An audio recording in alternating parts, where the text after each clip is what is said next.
So I was thinking about what to talk about today, and I was thinking about, how have I done mastering diabetes with my family?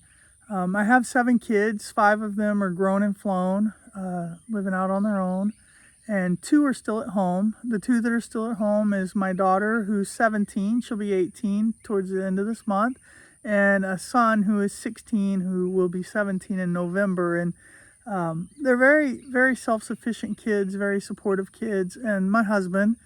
And so what I did from the beginning is just say, hey guys, I need to make this change, and I really need to do this for me. And they had seen how debilitated I had become, and my really high blood sugars had everyone concerned and scared. When you're regularly clocking 560 blood sugars, it's a little alarming.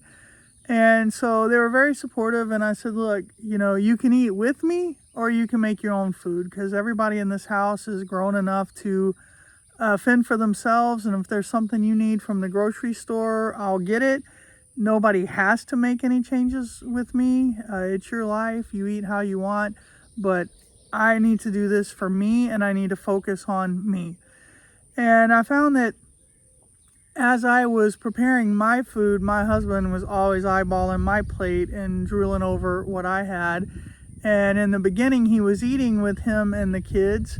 Like I said, his eyes kept wandering, going, oh, that looks so good. What you're having looks so good. And finally, I told him, look, I don't have a problem preparing what I'm having for you as well, and teaching you how to make it, and you can help. But just let me know so that I have enough things on hand for myself. And so he is not completely converted to mastering diabetes, but he's probably about 60-40, maybe 75-25, because he just enjoys eating the things I eat so much that he joins in. So the kids take turns cooking for themselves. Sometimes if they see that I'm making a pot of rice or some beans or something, they'll say, hey mom, can I have some of that as well? And so they'll have some of what I'm making to go along with whatever else they wanted. So it's really worked out. Like I said, the kids are old enough that they need to learn to cook. Actually, my kids have known to cook since young ages. But if you have children, and they're getting older, they can contribute and help take care of themselves so that you can focus on your health.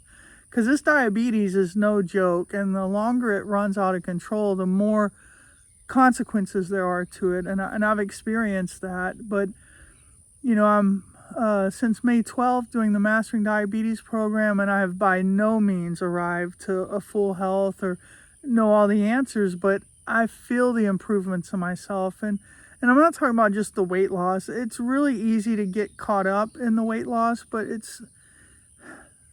not going to lie, it's exciting. I'm not going to sit here and pretend that I don't notice or it doesn't give me some satisfaction, because it does. But in my heart, my main focus is my blood sugar and reversing some of the damages that were already escalating in me. My vision was definitely getting worse. The pain in my hips and my legs, and the numbness and the tingling in my hands, and just my heart rate and my respiratory rate being elevated all the time, because my body was working so hard just to pump that thick molasses blood through me.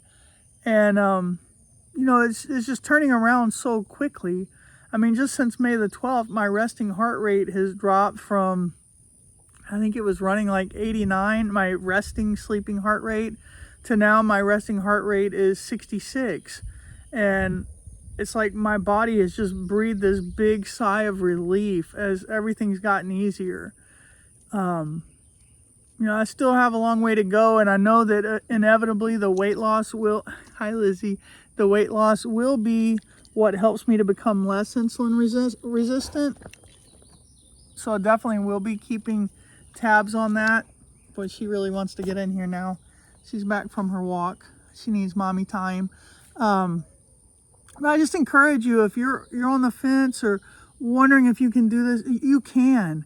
You just have to really take time to focus on yourself and what you need. And it's not selfish.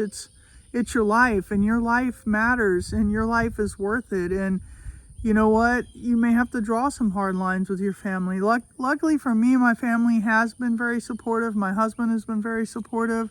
My dog is very supportive. But you matter, and your life is worth it. And just start small. Mastering Diabetes, if you read the book, they talk about just, starting with breakfast. Just start with that one meal and making that change, and do that for a month before you work on the next one. And if you can barely move, then that's fine. Just move one extra step today and just build on that and be okay with that. And don't over push yourself until you hurt yourself. And eventually you will get there, and I will get there. I just, I know I'm going to get there. And mastering diabetes, eating a low-fat, whole food, plant-based diet has not been hard. It's not been rife with temptations like I thought it would. And I'm just so encouraged and happy that I found it. Wish I would have found it sooner. And I just thank each one of you for joining in, for your encouragement. It means so much to me. It helps me to want to keep sharing my story, just to know that maybe I can help that one person to be encouraged, to have hope that, diabetes, you don't have to be chained to that number, and that number that brings shame and fear and depression and loss of hope. I've been there with all of that, and I'm not feeling that way anymore. It's only been 8 weeks, but mastering diabetes, I feel like if I can stay this path, and I believe I will, it's been amazing to me how I just have not wanted anything else. My mother's coming out today for the holiday, and she texted yesterday and was concerned about making banana pudding. She always makes banana pudding when she comes out, and it's kind of a thing, and the kids look forward to it. And she was going to skip it because she was worried about it being a stumbling block for me. And I was like, no, Mom, you don't have to protect me. You do that if that's what you and the kids and my husband want, then y'all do that. I'm not taking that away from anyone. No one has to change because of me. It doesn't even sound tempting. And if I do decide I want some, then you know what? I'll have a bite, and it won't be the end of the world. Having that restrictive mindset and that I can't have it is not going to help me. If I want it, I'll have it, but I'll have a bite. But honestly, I haven't wanted any of those things lately. So I'm doing really great. But I hope everybody has a great holiday. Thank you so much for tuning in. Please like and subscribe, comment, let me know what you'd like me to talk about, and I'll share my story with you. Thanks, guys.